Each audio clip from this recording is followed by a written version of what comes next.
Masarap ba yan?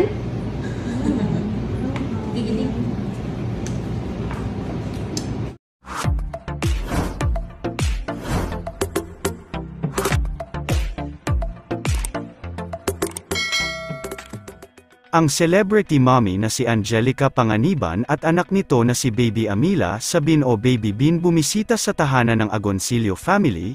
Mula sa Instagram stories ng aktres na si Judy Ann Santos ay masaya nitong ibinahagi sa publiko ang iilang larawan at videos ng pagbisita sa kanilang tahanan ng isa sa malalapit na kaibigan niya sa showbiz na si Angelica Panganiban, kung saan kasama pa nito ang napaka-cute at napaka-bibo na si Baby Bean.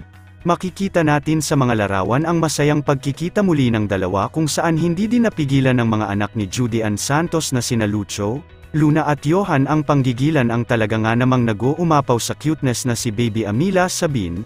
Sa isang larawan na ibinahagi ni Judy Ann Santos ay buhat-buhat ni Luna si Baby Amila Sabin na ayon pa kay Judy Ann ay feel nito na matawag na ate ni Baby Bean.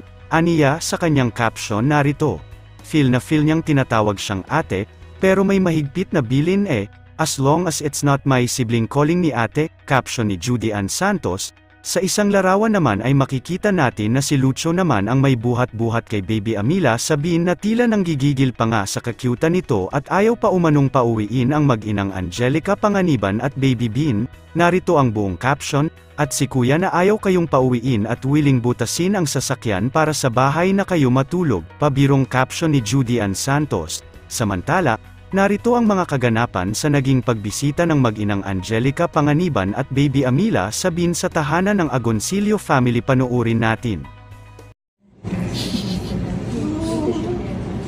Bean? Masarap ba yan?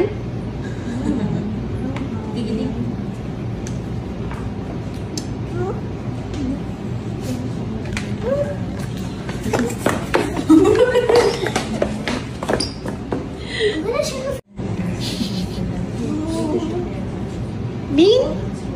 Masarap ba yan?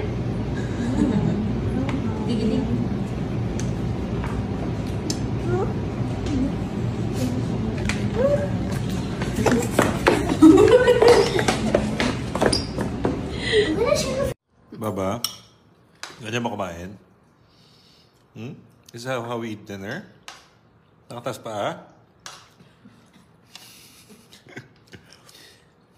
Kiss, Mama. Happy birthday, Mama.